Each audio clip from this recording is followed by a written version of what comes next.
Comme un lapin. Pour un chien, les frais vétérinaires coûtent en moyenne 830 € par an. Et pour un chat, il faut compter près de 400 €. Chez ce vétérinaire, les clients sont prêts à mettre...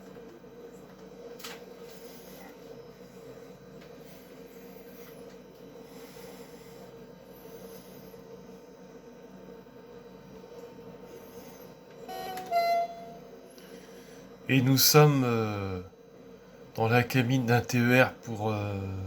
voilà. Et c'est parti, mon kiki. Tesserage du frein direct.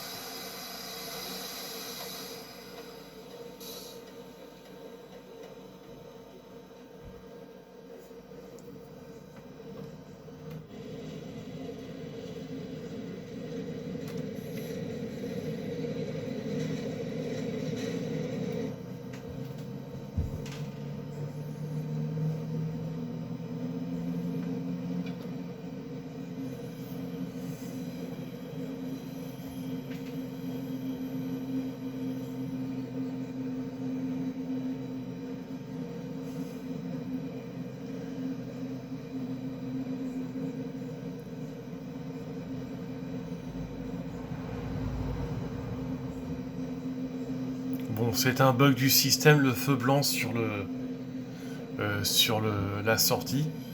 Mais en sortie de gare, on va bien être dirigé sur Nice.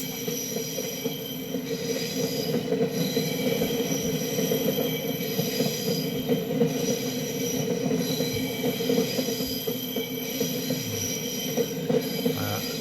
Donc ça tambouille un petit peu. Et comme je dis des fois quand je prends le train, attention, ça va tanguer. Sur vitesse.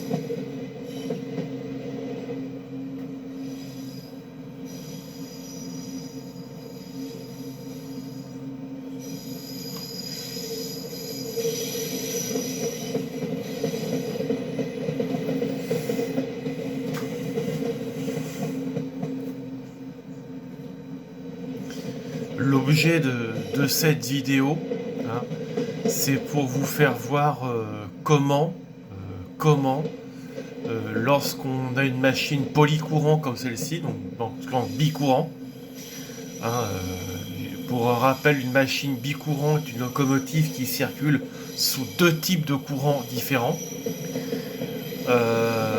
pour faire voir comment un conducteur va passer d'un type de caténaire à un autre, voilà, en manœuvrant, alors que le ciel est bel et bien à voie libre, en manœuvrant ceci, les clés de sélecteur pantographe comme on dit. Et nous arrivons dans le tunnel jumeau des Chartreux.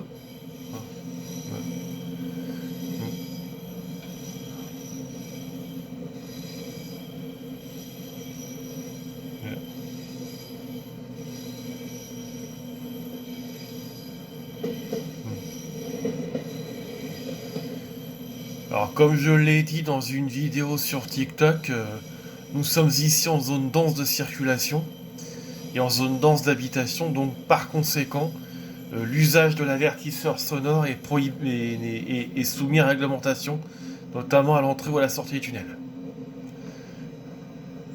Et là nous avons une reprise de vitesse à 70 km/h qui correspond au dégagement complet de la zone à 30 par la queue de la rame.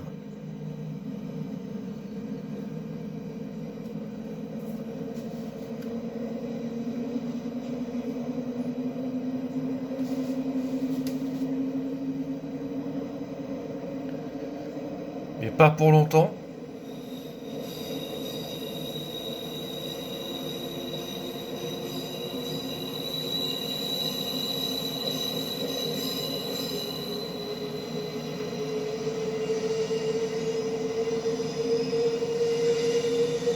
Que je disais pas pour longtemps, puisque nous avons un ralentissement 60 de feux jaunes horizontaux clignotants. Voilà. Vous voyez une lampe qui s'est allumée ici, c'est la lampe de signalisation signal fermé. Voilà. Le bip qui s'est fait entendre, s'il est entendu sur la vidéo, c'est la répétition du signal en cabine. Et cette lampe-là s'est mise à clignoter. J'ai appuyé sur le bouton poussoir d'acquittement touche entrée pavé numérique sur ces machines à Sim Express. Voilà. Pour justement dire que celle que je l'ai observée, que je l'ai interprétée, et désormais cette lampe restera allumée jusqu'au premier signal qui répétera ouvert. Nous franchissons la gare de Marseille-Blancarde et nous avons sur le signal de sortie les deux feux jaunes clignotants verticaux du rappel 60 qui est un signal ouvert. Normalement la lampe LSSF devrait s'allumer. C'est un... Voilà, nous avons le TECS présenté, tableau d'entrée à contresens. On va passer sur la voie d'à côté.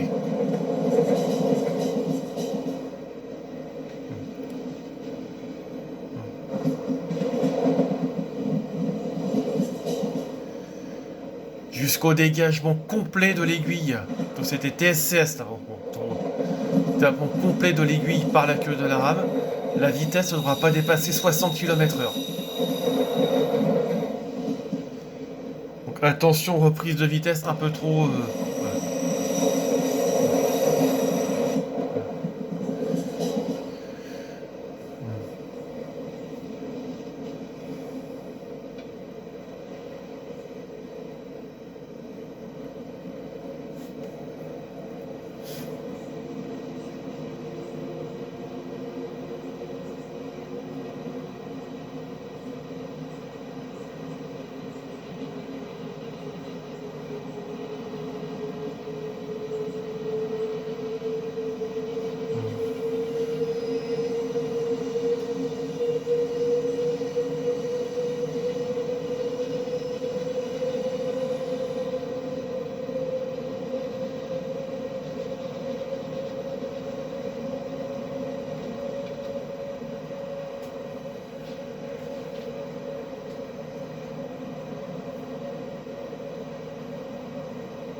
Oh merde.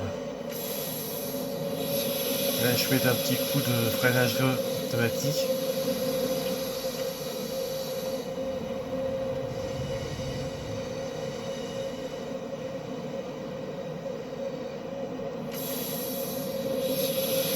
C'est un bug ça.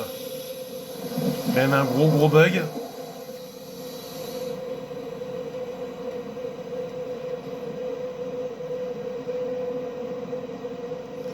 Alors, peu visible, tableau à distance baissé pontou. Ouverture de disjoncteur. Abaissement du pantographe. Voilà. Donc la clé est abaissée.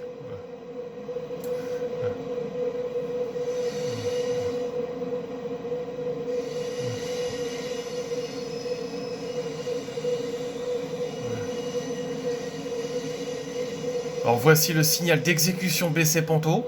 Voilà. Voilà.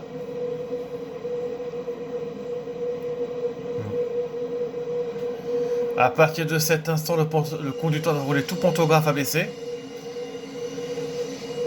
Et voici, on va pas très voir le signal de fin de parcours. On est désormais sous caténaire 25 000 volts. Signal de fin de parcours. Donc là, on manœuvre. On place la clé ici. Je fais CTRL P pour lever le pantographe. Le conducteur s'aperçoit du retour du courant en observant la déviation de son voltmètre. Regarde là, le pantographe en contact avec la caténaire, mais on regarde surtout le voltmètre. Et là, on peut procéder à la fermeture du disjoncteur. Voilà. Et à la reprise de la traction. Et nous avons ici une vitesse limite de 130 km/h. Alors le conducteur... J'ai pas regardé. Le conducteur s'aperçoit du retour de la tension en ligne en observant son voltmètre monophasé ici, là. Voilà.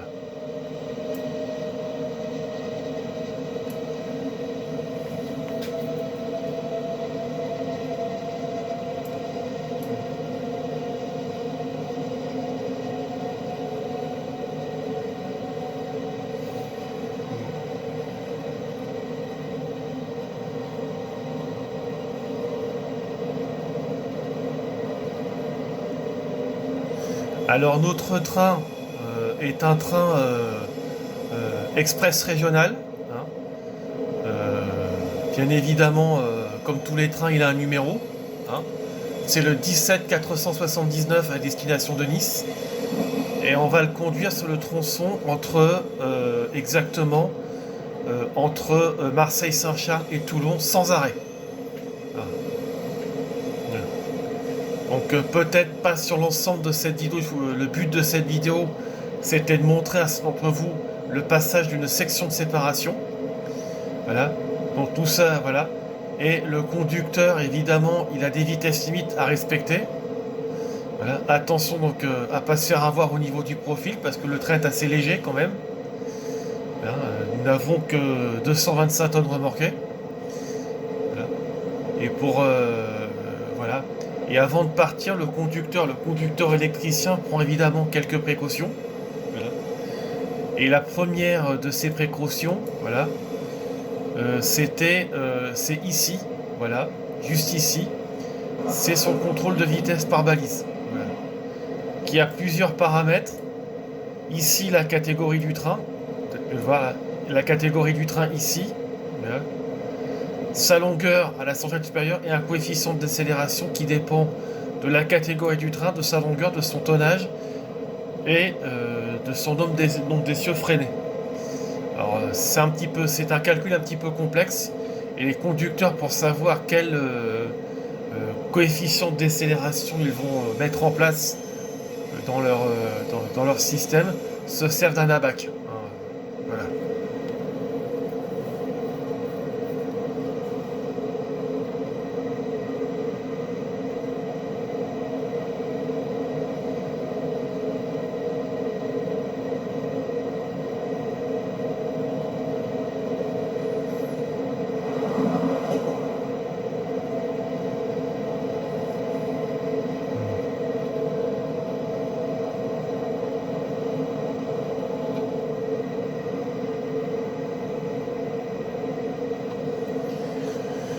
Attention à pas me faire surprendre à la gare d'Aubagne.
Petit coup de frein à l'approche de ce TIV à distance 110 de forme carrée.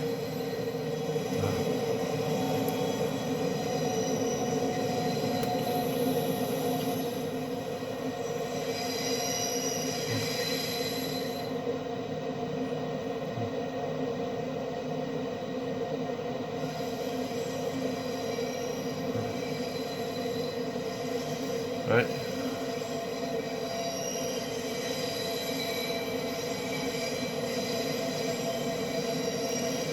On arrive sur une partie un peu plus difficile de la ligne. Alors parmi ce que j'ai évoqué sur TikTok, les zones denses de circulation, il faut savoir qu'ici que nous sommes toujours en zone dense de circulation puisqu'il y a énormément de trains. En revanche, nous sommes désormais en zone périurbaine. Donc à partir de cet instant, l'usage de l'avertisseur à l'entrée et à la sortie de tel peut être utilisé uniquement de jour. Parce qu'il y a quand même des habitations. Bien évidemment, je respecte ma vitesse limite de 110 km/h. Voilà. Et voilà le premier tunnel du parcours.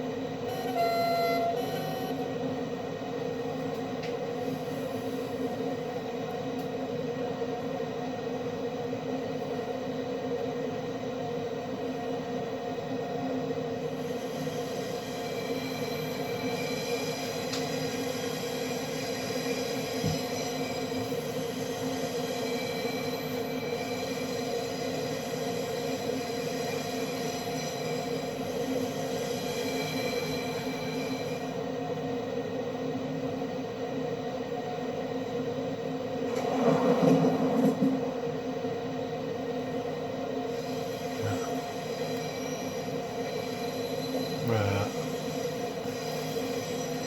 Alors un mot quand même sur la locomotive qui est en tête du train. C'est une locomotive bicourant du type BB 22200. Pour savoir si une locomotive est mono ou bicourant, on se sert du premier chiffre de la locomotive, qui est le 2, donc elle circule sous deux types de courants différents. Donc elle circule bien à la fois sous courant continu, comme on était au départ de Marseille-Saint-Charles, et sous courant alternatif que nous sommes actuellement. Puisque la ligne Marseille-Nice 20 000 a été électrifiée par étapes, d'abord entre Marseille et les Arcs, puis jusqu'à Nice, et enfin jusqu'à 20 000. Avec la particularité, c'est que les deux extrémités de la ligne sont électrifiées en 1500 volts.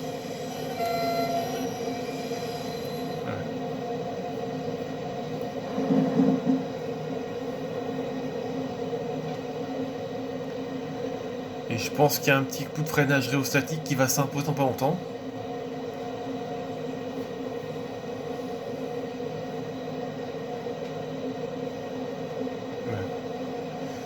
Alors je sais pas s'il s'agit du tunnel du Mussuguet.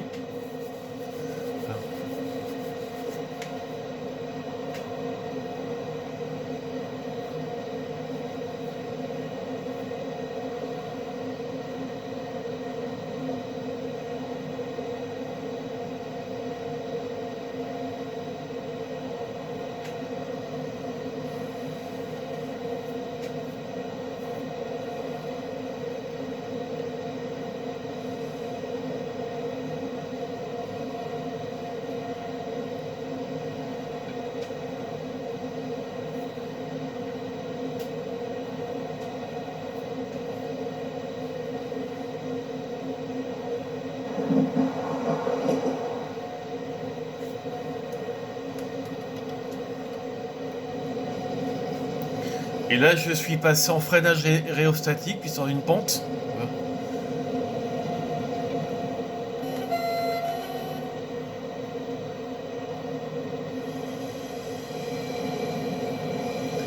Et on va arriver à la gare de Cassis, de mémoire.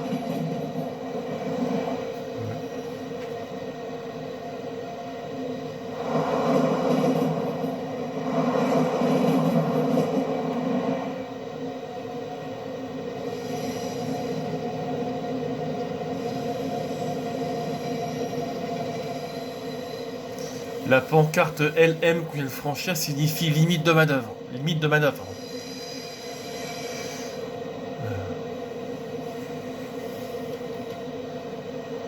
Je suis repassé en traction. Vous avez vu ce petit levier qui se trouve là qui a bougé. Voilà. Et je vais repasser en freinage rhéostatique. Freinage électrique. Hein. Voilà. Les BB 22200 font partie de la famille des BB dites 4400. Hein. On les appelle comme ça parce que d'où leur puissance de 4400 kW, soit 100 998 chevaux à peu près. Ah. Et elles ont été mises en service dans le milieu des années 70 et construites à 205 exemplaires exactement.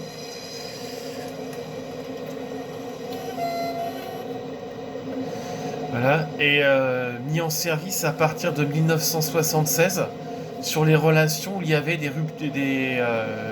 changements de tension en ligne. Notamment, c'est le cas de l'axe Dijon-Valorbe, par exemple, la cale Marseille 20 000, ou l'axe vers la Bretagne, vers Rennes et vers Nantes, qui disposent de deux types de courants différents.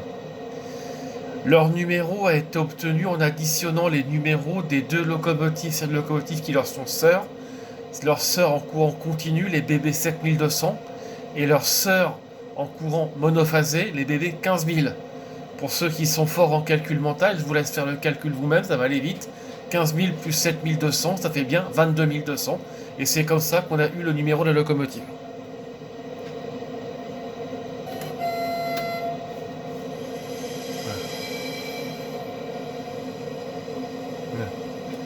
Alors vous pouvez voir, on ne le voit pas très bien sur l'encadré de l'écran de vue, on met une vitesse limite à 130 km/h. Et pourtant je reste à 110. Parce qu'il faut savoir que moi je suis un train qui est dit catégorie V160. Donc forcément, il y a des endroits où ces types de trains, qu'on appelle aussi des rames tractées, roulent moins vite que les rames automotrices, que sont les TGV, ou encore les Z24 500 ou les Regio 2N, qui peuvent circuler sur cet axe. Voilà. Le jeu, c'est le jeu Train Simulator classique. La map, c'est Toulon-Marseille en version 2. En fait, la map part depuis Avignon TGV. Voilà. La locomotive et les véhicules qui sont derrière sont des ajouts qui sont payants, qui sont proposés sur le site de Simexpress. Le pack des locomotives 4400, qui comporte des BB 7200 et des BB 22200, est vendu au prix, je crois, de 29,50 € de mémoire. Alors je précise que pour les petits malins qui s'échangent les fichiers, tout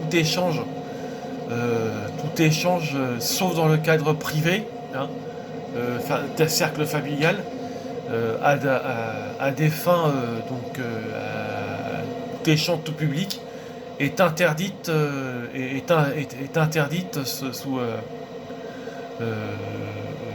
sous peine de poursuite judiciaire.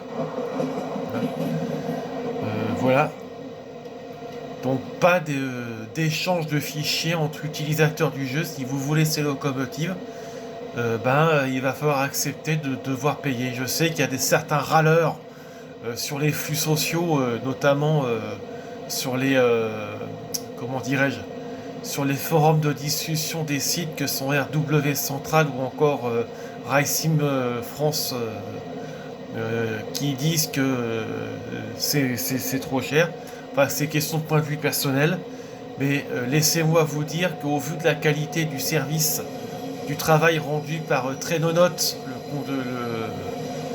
le concepteur celui qui a conçu ces modèles, voilà, il a fait un travail remarquable. Et pour moi, son engin qui est le plus remarquable, pour moi, ce sont les CC 6500 et 21000. Voilà. Dans ce pack, je crois que vous avez une vingtaine de locomotives, à la fois des BB 7200 et des BB 22200. Et vous avez aussi un pack différent, les BB 22200, qui sont équipés de la transmission voie-machine, la stabilisation pour circuler sur le réseau à grande vitesse, et autorisés à 200 km/h. Voilà.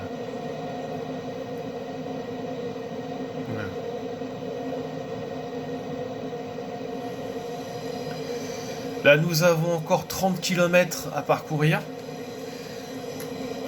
Et un petit coup de freinage rhéostatique. Voilà.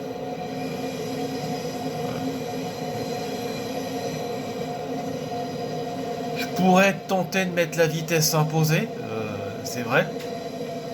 Ce qui est bête, c'est que j'aurais peut-être dû faire un live sur TikTok, mais pour ça.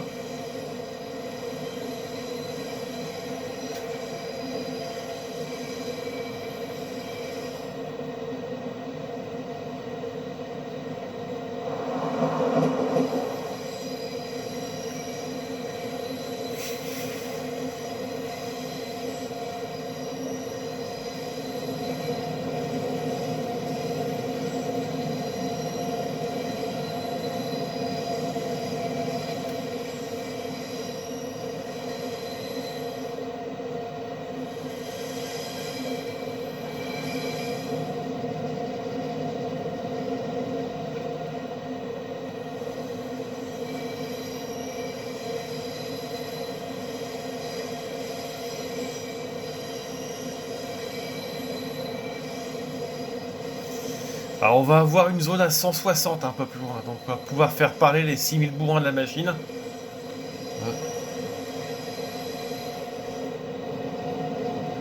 Avant 6 fours. Donc,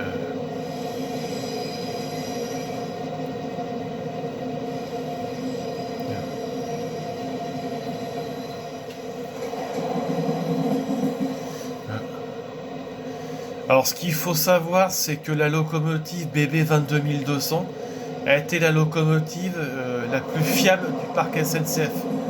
Ce qui fait qu'un grand nombre sont encore en service. Je veux dire que leurs congélateurs sœurs, 15 000 ont pratiquement disparu maintenant. Après plus de 40 ans de bons et service, et force est de constater que ces engins-là, après 38 ans de service, correspondent toujours aux besoins. Et ce sont elles qui remorquent les trains Ouigo lents, qui fait un petit peu la fierté de la maison mère. Cela dit, je me profite de cette vidéo pour me permettre de lancer une petite blague pourrie. Je m'en excuse d'avance. Est-ce que vous savez quelle est la différence entre un bidon de lessive et la SNCF? Et ben dans un bidon de lessive, vous avez au moins 3 agents actifs. Désolé pour cette vanne un peu pourrie. Mais celle-là, ça fait 3 ans que je la connais. Et je m'en excuse d'abord auprès des conducteurs SNCF. Voilà. Ces locomotives, je reviens sur la locomotive, portaient un autre nom, celui des nez cassés. Non pas parce qu'elles ont rencontré un mur à 160 km/h, non. C'est leur conception qui veut ça, leur conception en forme de Z. Si je peux faire une vue extérieure pour vous montrer, voilà. C'est cette conception en forme de Z qui leur a valu le son de nez cassé. Et celle-là, sur la 387, pour être précis, l'inclinaison des vitres a même été légèrement modifiée pour améliorer la vie du conducteur. Mais c'est juste pour éviter justement que le conducteur soit ébloui par le soleil. Alors qu'il me semble qu'à partir d'ici, on a une transition de vitesse à 120 pour les V160. Voilà.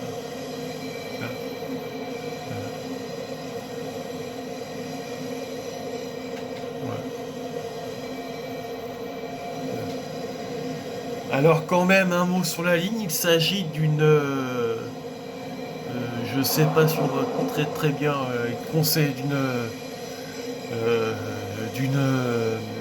d'une production qui est totalement gratuite, voilà, qui a été réalisée par un concepteur indépendant qui n'accepte bien évidemment en échange aucune monnaie d'échange. Je filme avec un téléphone, c'est pas très glorieux, je sais. Au moins j'essaie de voir évidemment le poste de conduite et une partie de la ligne devant.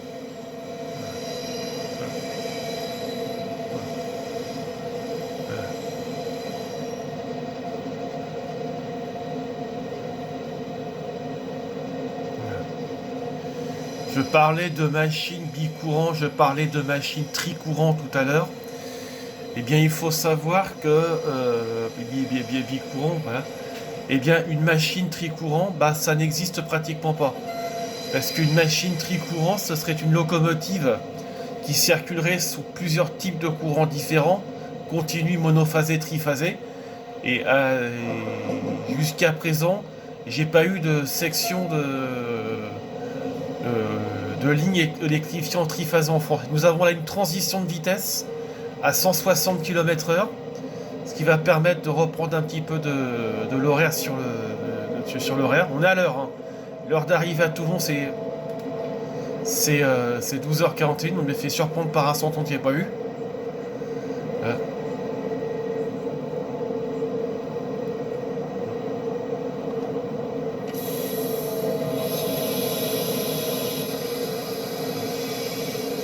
Voilà la transition de vitesse ici.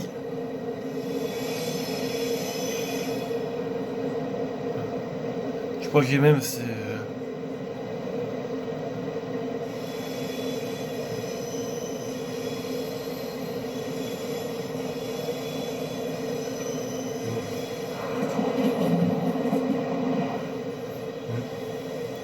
Il y a des fois comme ça, il y a de fausses indications sur les limites de vitesse.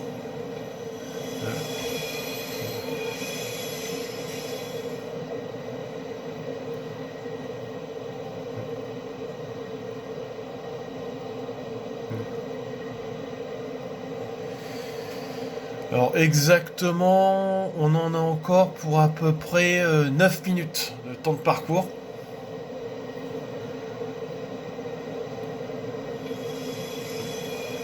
Et là maintenant pour nous, il faudrait que je regarde un tableau de vitesse limite complet. Mais je crois qu'en vitesse, on est passé à 120 km/h ici.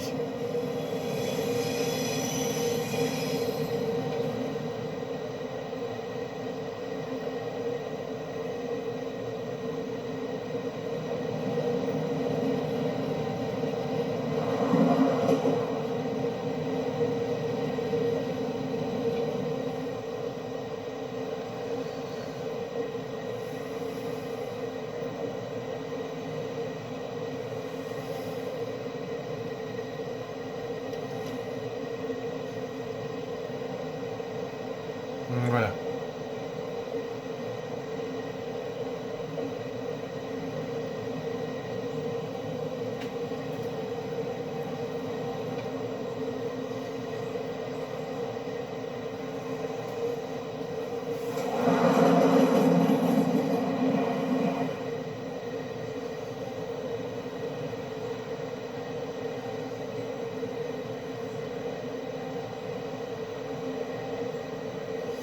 Et on commence à voir la mer Méditerranée à droite. Et on va avoir pas tarder à voir une transition de vitesse. On a une section qui est bien alignée pour permettre la pratique d'une vitesse élevée. Et je peux vous dire que 160 km/h, ça paraît faible par rapport au TGV. Et quand vous êtes en cabine de conduite, ça fait du courant d'air, ça défile quand même. J'ai pour mémoire que j'ai fait un accompagnement cabine en 2004 à bord de la dernier turbotrain entre entre Bordeaux et Lyon. Et j'ai eu l'occasion entre les gares grosso modo euh, de Mussidan et je crois vers Périgueux et jusqu'à la gare après Périgueux, et bien de monter en cabine et de voir laisser que ça faisait un train qui roule à 160 sans caténaire. Donc on a vu une pancarte kilomètre passer, donc je parlais. C'est la transition de vitesse. À partir d'ici, la vitesse limite est de 160 km/h. Voilà, jusqu'à la prochaine restriction de vitesse.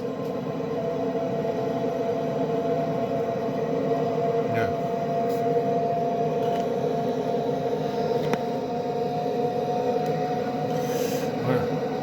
Adresse un petit peu le téléphone pour voir un peu mieux. Voilà. Pas besoin de forcer, 270 tonnes derrière, 6000 bourrins, donc il y a suffisamment de puissance.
Et quand on regarde le bandeau de survie qui est en bas, on va avoir une zone à 130 qui va être annoncée. Donc, vu que je suis un peu en avance sur l'horaire, rien n'interdit de travailler relax. Et le but pour un mécanicien, c'est d'anticiper sur les ralentissements pour avoir la conduite la plus confortable possible.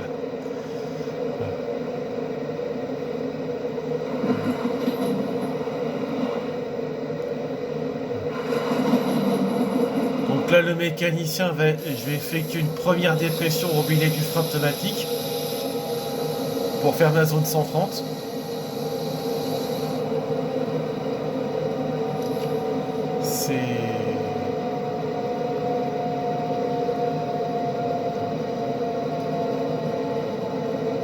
Et des serrages en appuyant sur le bouton poussoir grand débit qu'on voit pas sur l'écran. Voilà. Cette zone 130 est implantée en raison de cette courbe. Voilà. Et ce sera d'ailleurs la vitesse limite jusqu'à Toulon.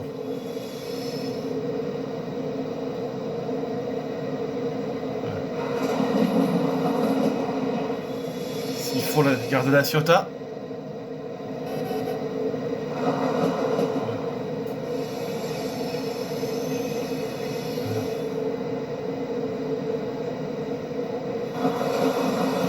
Pancarte R qui repère l'extrémité de la zone à 130, et c'est uniquement pour les trains qui sortent de la voie d'évitement, la pancarte R.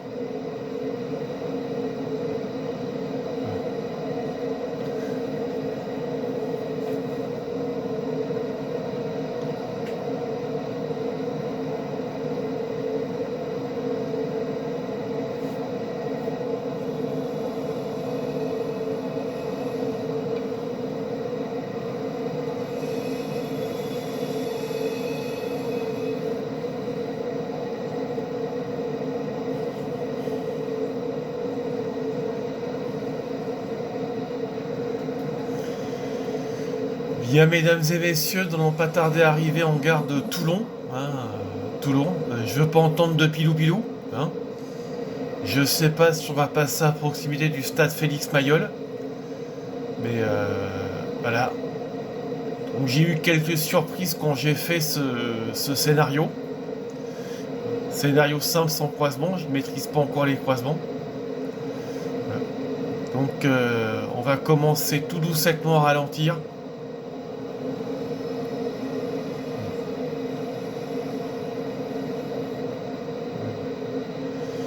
Voilà.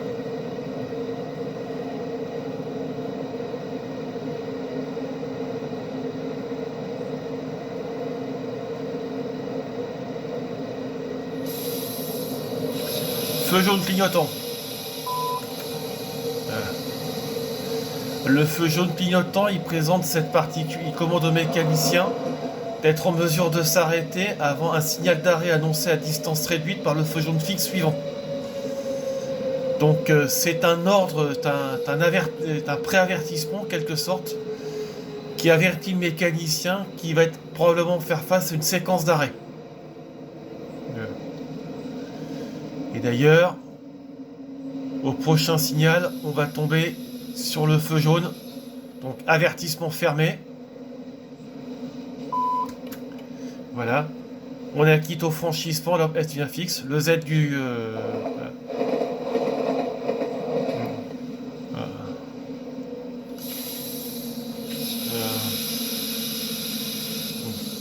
Je pensais pas avoir d'autres signaux fermés en ligne, mais finalement j'en ai. Donc attention aux arrivées sur avertissement fermé, il y a une réglementation. Si cette aiguille avait été disposée à gauche en voie déviée, on aurait le rappel 60 en entrée. Donc on va rentrer sur voie 4, donc sur voie directe. Voilà. Alors le mécanicien, lui, se confie à la signalisation qu'il voit. Donc on le voit pas très bien avec le téléphone, d'où je filme, mais il y en a bien un 2 feux rouges fixes présent au prochain signal, c'est bel et bien le carré fermé. Donc c'est une réception sur carré fermé.